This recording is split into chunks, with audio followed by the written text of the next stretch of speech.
Hola, muy buenas tardes. Bienvenidos a su programa Ego Zoom. El día de hoy estoy muy contento de estar aquí con ustedes. Estamos aquí listos para iniciar esta tercera edición de nuestro programa y quiero darle la bienvenida a la doctora Alejandra González Díaz, quien es nuestra invitada del programa del día de hoy y de quien quiero dar algunos detalles sobre su formación. La doctora Alejandra González Díaz cuenta con el doctorado en tanatología, maestría en psicoterapia transpersonal, así como con la maestría en tanatología, licenciatura en pedagogía y ella realmente es también coautora de libros como La Rueca de Penélope, El Sudario de Penélope y El Anuario de Tanatología. Eh, Muy contento de que usted esté con nosotros el día de hoy, doctora. No, Y pues también quiero darle la bienvenida aquí a mi compañera, la Cecilia Carrillo Tapia. muchas gracias. Pues muy buenas tardes. Yo también estoy muy contenta, doctora, de tenerte el día de hoy aquí con nosotros. La verdad, pues bueno, es la segunda vez que coincidimos aquí en Ciudad Sí, Victoria y ha sido para mí realmente un placer compartir contigo porque además de la parte académica que siempre nos dejas un muy rico sabor de boca con todos los aprendizajes que nos transmites, pues también pues eres una muy buena compañera, muy buena amiga y eso yo lo agradezco y estoy muy contenta de que el día de hoy estés aquí con nosotros en este programa. no, Bienvenida, Ale. pues la bienvenida y todo debería de dárselas yo porque realmente me siento muy feliz. La verdad, venir a Ciudad Victoria para mí es como de esos momentos de felicidad. De repente es un viaje muy largo y a veces cansado, pero para mí es un privilegio, es un honor estar con ustedes y sobre todo pues compartir con ustedes tantas cosas, tantas vivencias, tantas experiencias. La verdad es que me siento como en mi casa. Gracias, Es tu casa, Ale. Es tu gracias, casa, Así bienvenida es. y bueno, que sea o sea, bueno, no las primeras porque has venido muchísimas veces que yo no había Sí. coincidido. Bueno, la vida nos ha juntado, ¿verdad? Ahora en este propósito, pero yo espero que sean muchas más ocasiones que estés aquí con nosotros. Y pues bueno, yo quiero platicarles que la doctora Alejandra el día de hoy nos va a hablar de tanatología educativa, que bueno, a través de la historia de la tanatología, pues se ha visto la necesidad de tener estas como cuatro áreas en las cuales hay la aplicación de esta ciencia de la tanatología. Y bueno, primeramente desde el área médica, como la mayoría conoce la tanatología, bueno, como nos ha enseñado también la maestra, la tanatología empezó dentro del área forense, no únicamente lo que fue el manejo de los cadáveres y toda esta parte que pues muchos aún tienen este concepto de tanatología.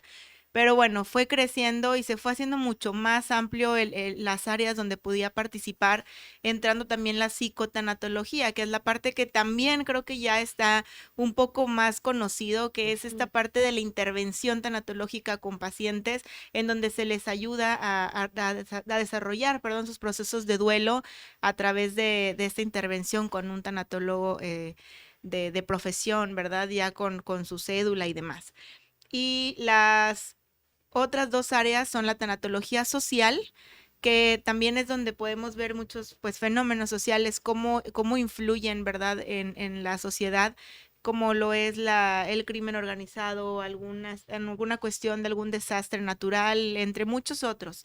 Y diferencias incluso en los rituales, ¿no? Que hay en los Sí, estados. sí, claro, Sí. en los estados y en el mundo, ¿no? De que como en cada lugar lo vemos de una manera muy diferente, desde la parte de la tanatología social es donde se estudia esto y donde, bueno, ahorita se está haciendo también, pues, revisiones, investigaciones en ese sentido. Y bueno, la tanatología educativa es otra de las áreas de la tanatología en la cual, bueno, desde como su mismo nombre lo dice, pues va estudiando estos procesos desde las escuelas y de la enseñanza también de lo que es la tanatología. Y bueno, le cedo la palabra a la doctora Ale para que mejor ella Gracias. sea quien nos explique esta parte. Pues mira, siempre se dice que para poder saber o entender al autor o a quien dé su discurso, se tiene que saber desde dónde parte, ¿no? Desde su historia de vida. Y yo parto de la historia de vida que siempre trabajé, mi área básica fue educación en nivel básico, ¿no? Entonces, en el nivel básico te puedes dar cuenta de todas las pérdidas que tienen los niños y de cómo jamás se les habla sobre lo que es enfermedad, muerte y duelo, ¿no? Ujú. Entonces los niños generalmente siempre andan así como perdidos en el mar y pues ni los maestros ni la familia, ¿no? Porque aquí habría que hacer la diferencia que en casa se educan, ¿no? Y en la escuela se instruyen. Entonces en casa pues nadie sabe hablar de la muerte, nadie sabe cómo explicarle y pareciera ser que los niños son a los que menos les debemos como quitar su inocencia, ¿no? Ujú, sí. Pero finalmente hemos aprendido, o por lo menos yo aprendí aquí, que hablar de vida es hablar de muerte. Entonces me ponía yo a pensar cómo explicarle o qué decirle a un niño sobre enfermedad, sobre muerte, sobre lo que estaba sucediendo en el mundo, ¿no? Sí. Y entonces fue el que inicia todo esto, es el doctor José Manuel López Estrada, que en esos tiempos acaba de cumplir poco de haber partido, y él dice, tenemos que hacer algo como pedagogos. Y entonces nos damos a la tarea, él, de comenzar a hablar sobre estas teorías que sustentan el por qué es necesario hablarles a los niños de enfermedad, muerte y duelo. Entonces, en lo que tiene que ver con mi tesis doctoral, es perspectiva psicopedagógica del duelo, ¿no? Ok. Entonces me interesaba, sí, que conocieran lo que era psicopedagogía como esa disciplina que afronta todo lo educativo desde un enfoque psicológico, considerando los pilares de la psicopedagogía, que es teorías de desarrollo, teorías de aprendizaje, educación especial, orientación educativa y educación en situación de encierro. ¿Por qué comento todo esto? Bueno, pues precisamente para poder entender lo que es la tanatología educativa y lo que conlleva a toda la teoría que se ha desarrollado en esto y poder entender cómo los niños llevan su duelo, porque los niños llevan su duelo, Sí, claro. ¿no? Hay algo que dice por ahí, a los niños no entienden, claro que No, entienden, sí. perfecto. Por eso, teorías de desarrollo, en qué etapa de desarrollo está, cuál es su contexto del niño, cómo aprende, qué Ujú. aprende, quién le enseña, Eso. quién lo Sí. acompaña, porque generalmente la familia es, no, pues escóndele el perrito que se murió y cómprale uno igual Ujú, y claro. no pasa nada. Y dices, no es cierto. Sí. O sea, ¿qué le explicaste a ese niño?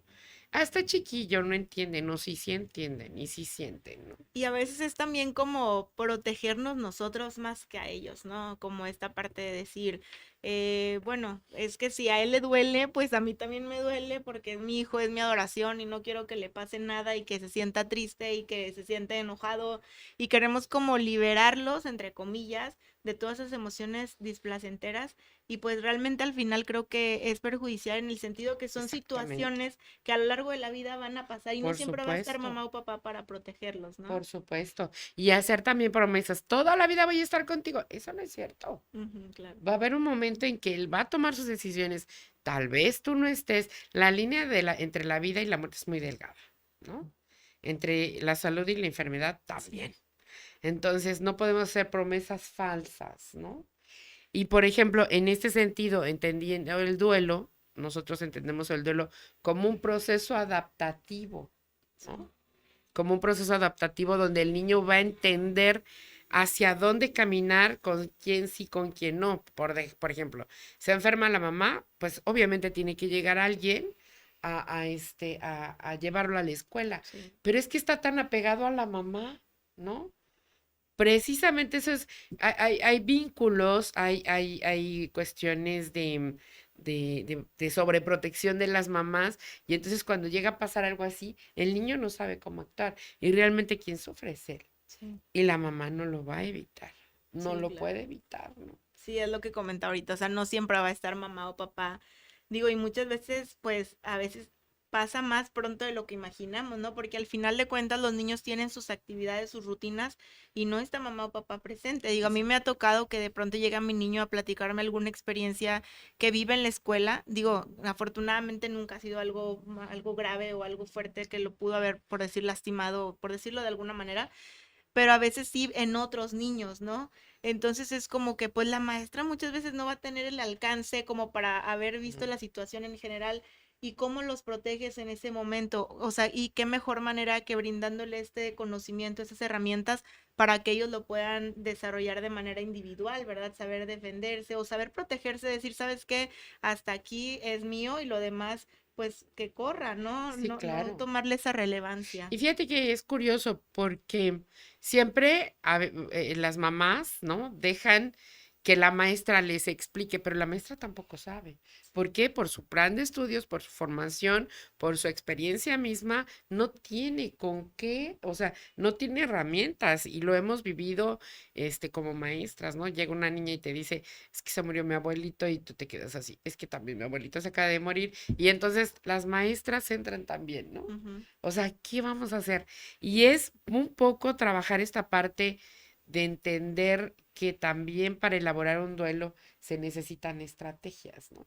Estrategias que van a ser esas herramientas. Por ahí tengo un amigo que dice que no está de acuerdo con el concepto de resiliencia, pero yo digo que sí, en el sentido de que a lo mejor vives, sobrevives y sales, y él dice, no, pues es que no sales igual, claro que no sales igual, pero por lo menos ya Claro, aprendiste en esta parte formativa, ¿no? sí. La parte formativa como una experiencia, como una parte formativa de ti.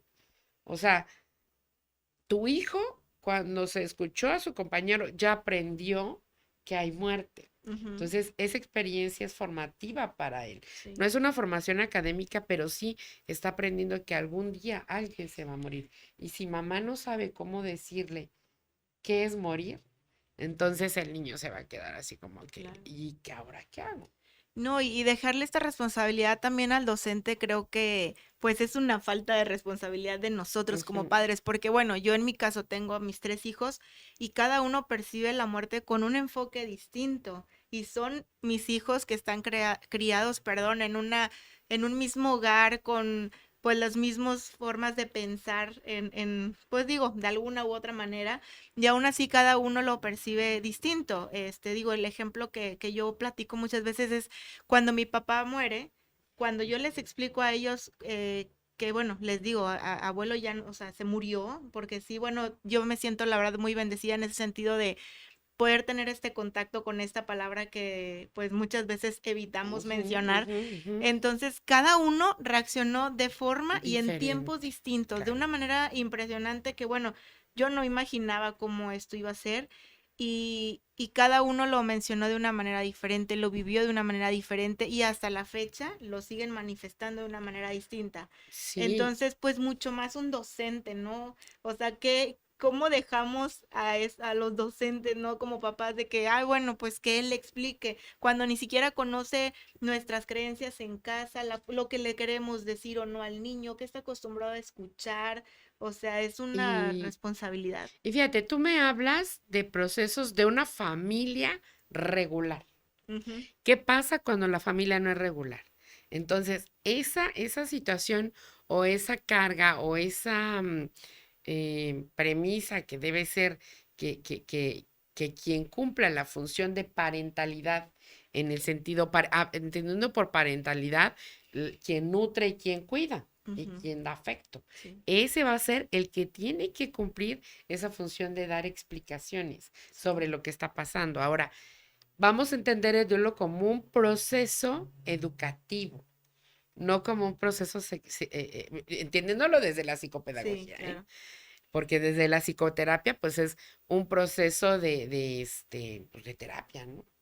Entonces, en este caso, la maestra o algunos autores como Concepción Posh dice, aprovecha ese momento para que los demás también aprendan. Entonces, en ese momento, la parte de enfermedad, muerte, duelo se vuelve transversal, ¿no? claro. O sea, todos los van a entender, porque abarca desde geografía, civismo, o sea, dónde fue, cómo es la tierra de allá, cómo se escribe el nombre de tu abuelo, hace cuánto nació. O sea, todo eso es Ujú, transversal. Y sí. la muerte es ubicua, transversal, ¿no? Cuando la hablamos y la vemos desde Francesco Campione, ¿no?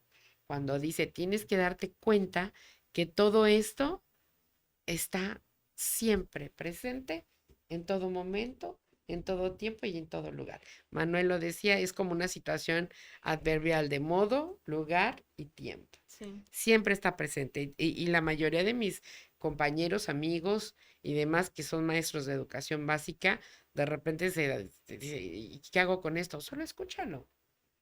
Tu proceso educativo es solamente escúchalo. No eres consejero, Ujú, no eres el claro. mejor coaching del mundo, porque no lo eres, no eres consejero, no eres acompañante, no eres, tú solamente puedes ser un escucha. Esa sería la parte, a mí me parece más rescatable de lo que tendríamos que ver en lo que es tanatología educativa, ¿no? Ujú, Con lo que respecta a un contexto educativo. sí. Solamente un maestro que aprende a escuchar, pero pues tiene que aprender a escuchar, Sí, claro. ¿no? Sí, porque muchas veces ya empezamos a integrar lo que nosotros pensamos, lo que Exacto. nosotros creemos o sentimos, y bueno, ya a veces, por decir, no dejamos que la otra persona nos termine de decir lo que está sintiendo, ¿no? Sí, claro. Porque ya yo hice, ¿verdad? Digo, bueno, creo que al menos a mí es algo que sí me pasa, y la importancia de escuchar y respetar lo que, pues bueno, en el caso de los niños, pero bueno, realmente la educación va hasta otros niveles, ¿no? O Sí, sea, no es claro. solamente en el área de educación Y, básica o y en fíjate educación que a especial. mí como maestra, y maestra he tenido afortunadamente valga la redundancia, la fortuna de estar en todos los niveles, desde primaria hasta doctorado. Y te puedo decir que todos los alumnos, o por lo menos en mi caminar, siempre ha llegado alguien que dice, o estoy enferma o acabo de pasar un proceso, ¿no? Ujú, Y entonces la mayoría de las maestras, ¿estás enferma? Pues sí, lo siento, recupérate, pero tráeme la tarea. Oye, no, espérate, escúchalo. ujú, Sí, te va a traer la tarea, pero sí, escúchalo. ¿Qué está sintiendo? ¿Qué está pensando? ¿Qué está hablando en ese momento, no? Porque no precisamente que no aprenda el niño cuando está enfermo o cuando está alguien acaba de morir. No, no, sí aprenden, ¿no? Pero su mente está en otro espacio, sí, claro. en otro tiempo, ¿no? El duelo puede ser un proceso adaptativo de asimilación y de acomodación, ¿no? Y ahí me voy en las etapas de desarrollo y me voy en los estilos de aprendizaje. Tú dijiste ahorita, no todos mis niños entendieron lo que yo les dije. Primero, etapas de desarrollo diferentes Sí, y totalmente. segunda, cómo aprenden. Ujú, Ellos aprenden de manera diferente. claro. Desde que una explicación simplemente, o desde que les tienes que explicar con palitos y bolitas, o desde que les tienes que dar una experiencia, ver una película, o sea, los Sí, niños, hay aprendizajes diferentes, ¿no? sí. Doctora, Sí. por ejemplo, ahorita que está hablando de estas estrategias que están Ujú. siguiendo, o sea, que podrá seguir el docente para precisamente abordar este tipo de temas o identificar este tipo de necesidades en los niños, eh, yo, yo como docente, sí, o sea, en el caso hipotético, yo como docente estoy frente a un grupo. ¿Cómo yo puedo identificar la necesidad de algún niño o de algún alumno para elaborar un duelo? Bueno, aquí, repito, tenemos que diferenciar dos cosas, un proceso psicoterapéutico y un proceso educativo. Cuando yo, maestra, identifico que alguien está por ahí con una situación no común en ese alumno, lo primero que tengo que ver es qué está pasando, ¿no? Claro, Me voy a acercar al alumno, oye, ¿estás bien? ¿Te sientes bien?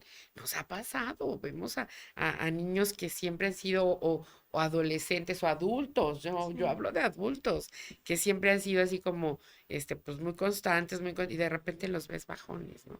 A mí me acaba de pasar, sí. una persona que siempre fue constante y ahora no vino triste, yo me acerqué y dije, ¿qué está pasando?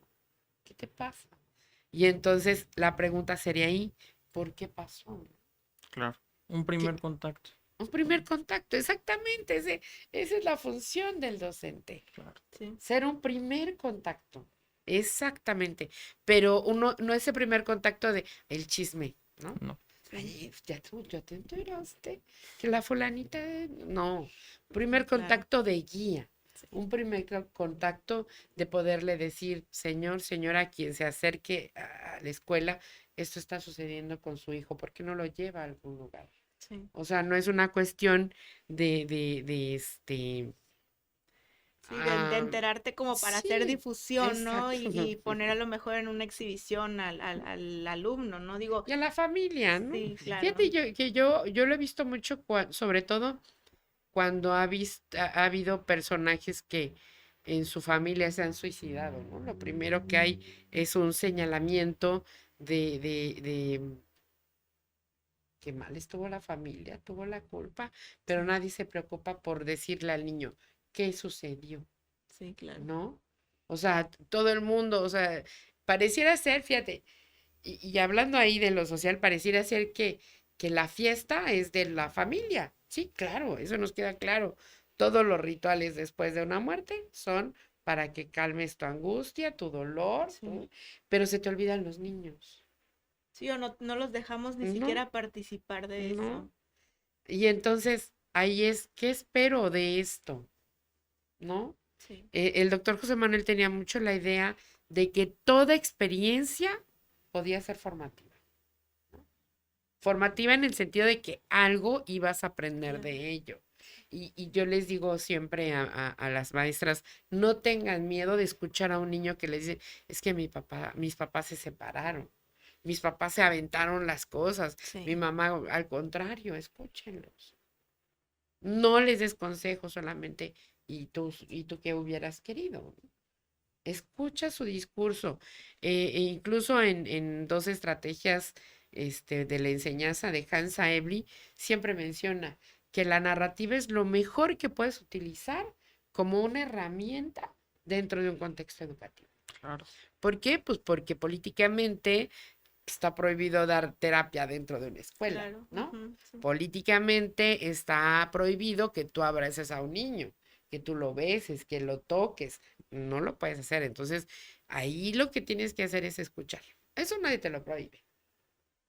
Pero a veces estamos tan absortos en tanto trabajo que nos deja la SEP que lo último que se nos olvida es precisamente los niños, ¿no? O Sí. las personas. Y nos vamos a esta parte donde se etiqueta, ¿no? A los alumnos. Digo que muchas veces desde un enfoque de poder transmitir un conocimiento, a veces es necesario como detectar ciertas cualidades del grupo o de los alumnos en particular para llevar tu trabajo, pero muchas veces se etiqueta a los niños de una manera sin, como dices ahorita, conocer ese contexto, conocer Exacto. su narrativa del por qué está pasando y muchas veces son niños que se etiqueta a lo mejor es que es muy inquieto, pero no se dan cuenta de la inteligencia que ese niño tiene y únicamente no se le ha sabido dar las herramientas para enfocar Exactamente. esa competencia que el niño tiene. Incluso para saber expresarse, Ujú, ¿sabes?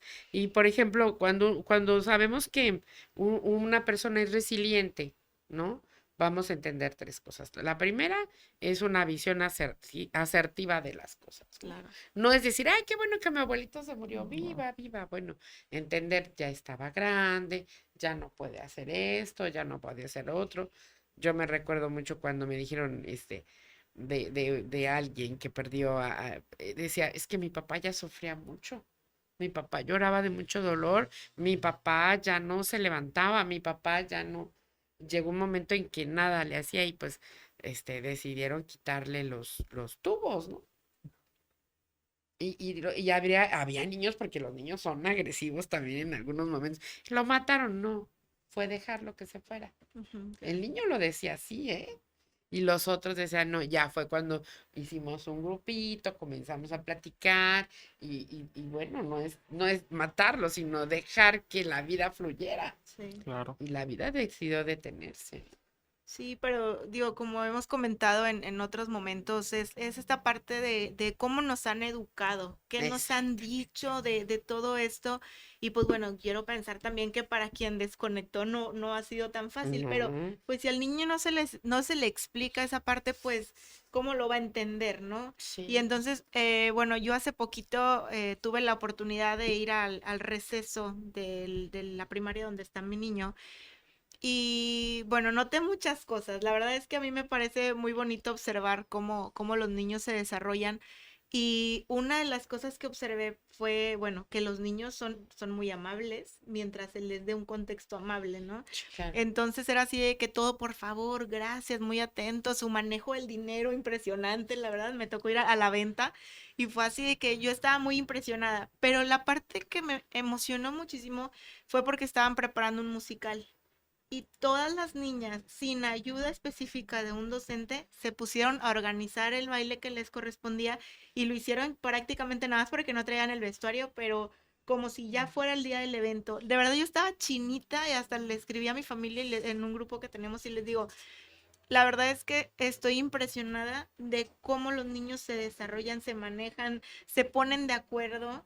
Y digo, muchas veces menospreciamos lo que ellos pueden hacer. El alcance que ellos tienen es impresionante cuando se les dan las herramientas correspondientes. Y Claro. fíjate, algo que acabas de decir perfectamente.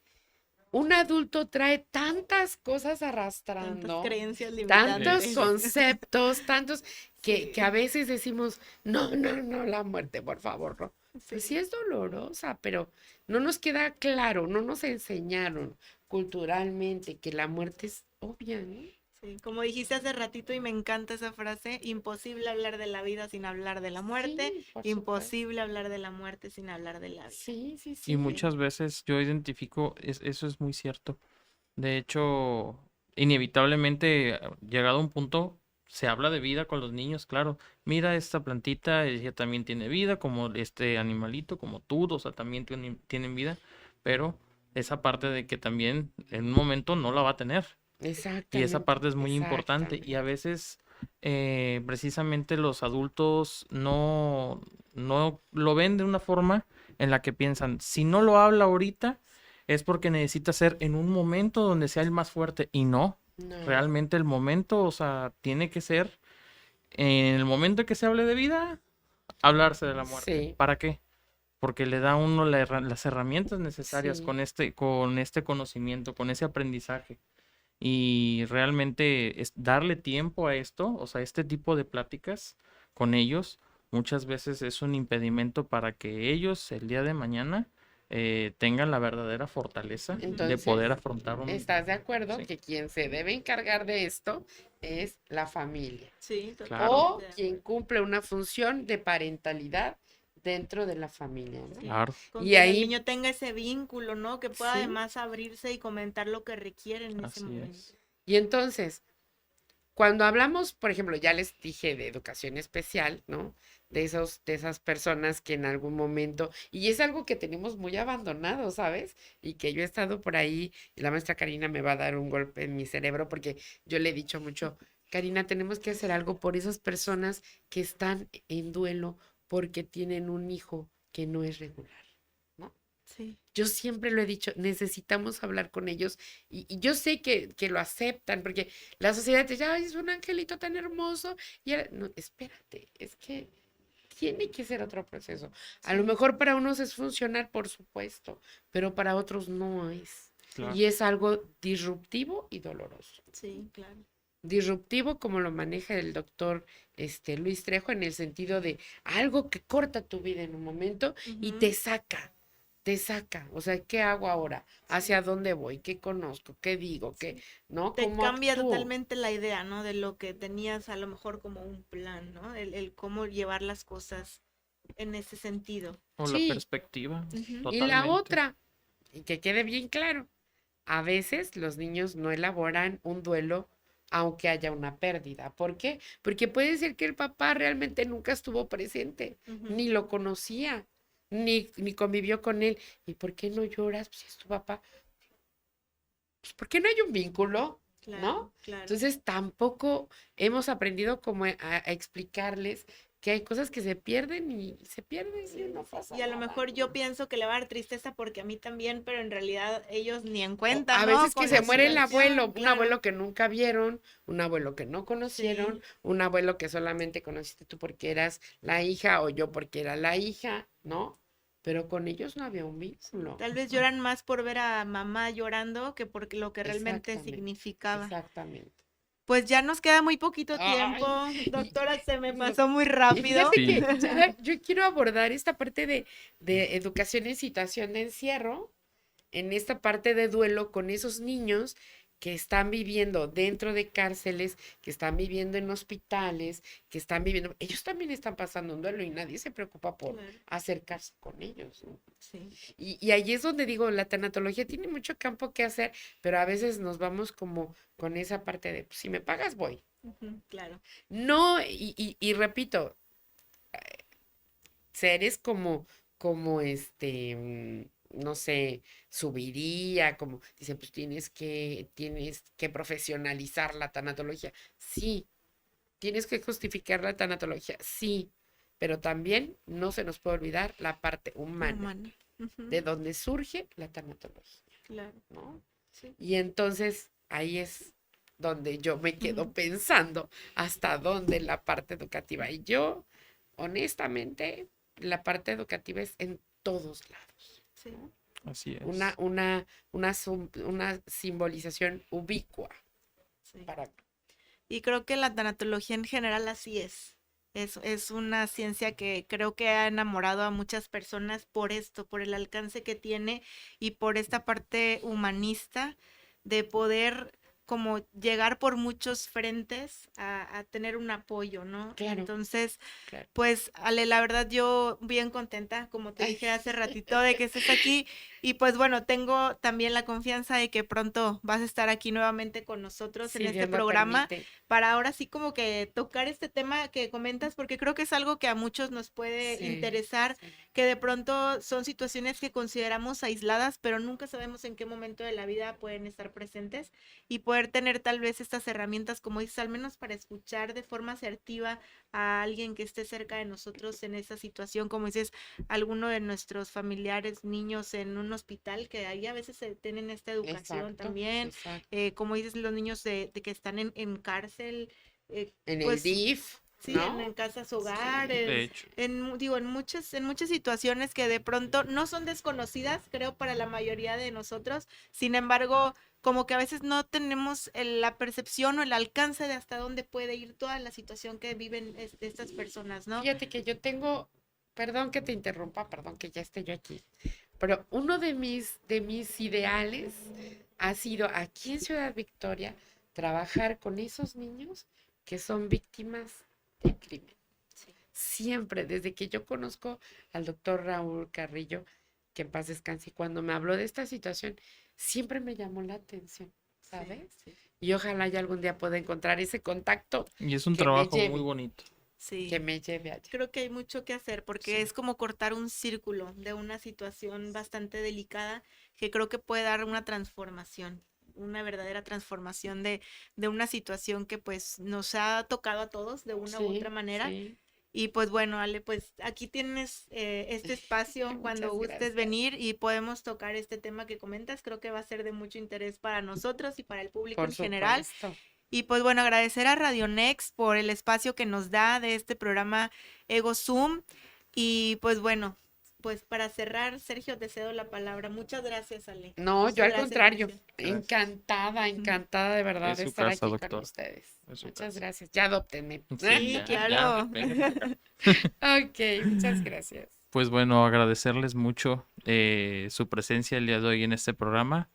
Muchas gracias, doctora Alejandra. Gracias, Al Ceci. contrario, Y pues gracias. recordarles los números de CAPET para que también puedan ponerse en contacto con nosotros, que es el 834-110-0504 y 834-31-59507, que con mucho gusto los vamos a atender.